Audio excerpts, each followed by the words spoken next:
അപ്പോൾ ജോഷി ഇവിടെ പറയുന്നത് നമ്മുടെ ഡ്രാഗൺ ഫ്രൂട്ടിന് പൂ വിരിഞ്ഞു എന്നാണ് കേട്ടോ. അപ്പോൾ നമ്മൾ കഴിഞ്ഞ ദിവസങ്ങളിലൊക്കെ വെയിറ്റ് ചെയ്ത് നിൽക്കുമായിരുന്നു. കണ്ട് ഇതുപോലെ ഒരു മൊട്ട് ഇങ്ങനെ നിൽക്കുന്നുണ്ടായിരുന്നേ. അപ്പോൾ അതൊന്ന് വിരിഞ്ഞിട്ടുണ്ടേ. ഇതിനിപ്പോൾ അടുത്ത ദിവസം വിരിയും. അപ്പോൾ നമ്മൾ ഇന്നിപ്പോൾ വിരിയും. ഇതുപോലത്തെ ഒരു മൊട്ട് വിരിയാൻ വേണ്ടിയിട്ട് നമ്മൾ വെയിറ്റ് ചെയ്ത് നിൽക്കുമായിരുന്നു.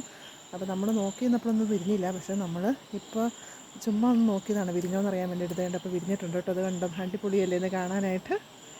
ഇങ്ങനെ ഡ്രാഗൺ ഫ്രൂട്ടിൻ്റെ പൂ വിരിഞ്ഞേക്കുന്ന കണ്ടിട്ടില്ലാത്തവർക്ക് കാണാൻ വേണ്ടിയിട്ടാണ് കേട്ടോ ഞങ്ങളിപ്പോൾ ഈ ഫോട്ടോ എടുക്കുന്നത്. അടിപൊളി. എൻ്റെ അനിയത്തി ഇതേ ക്യാമറയിൽ പകർത്തുന്നത് കണ്ടോ. അടിപൊളിയല്ലേ അതിൻ്റെ ഫോട്ടോ എടുക്കുമ്പോൾ. ഒന്നുകൂടി അവൾ കാണിച്ചു തരും കേട്ടോ. അതിൻ്റെ ഫോട്ടോയും കൂടി എടുക്കുമ്പോൾ അടിപൊളിയാണേ. ഇത് കണ്ടോ, അവളുടെ ക്യാമറ വരുന്ന കണ്ടോ. അടിപൊളിയല്ലേ. നല്ല ഡ്രസ്സല്ലേ, ഫോട്ടോയ്ക്ക് വേണ്ടി എടുക്കുന്നതാണ് കേട്ടോ. അടിപൊളിയല്ലേ. നമ്മൾ നമ്മുടെ വീഡിയോയിൽ നോക്കിക്ക്. അടിപൊളിയല്ലേ. ഇതിന് ചെറിയൊരു സ്മെല്ലൊക്കെ ഉണ്ട് കേട്ടോ. അടുത്ത മൊട്ട് വിരിയാറായി നിൽക്കുന്നുണ്ടേ. അപ്പോൾ നമ്മൾ ചെറിയൊരു ഇങ്ങനെ കല്ലേക്കയറ്റി വിട്ടതായിരുന്നേ.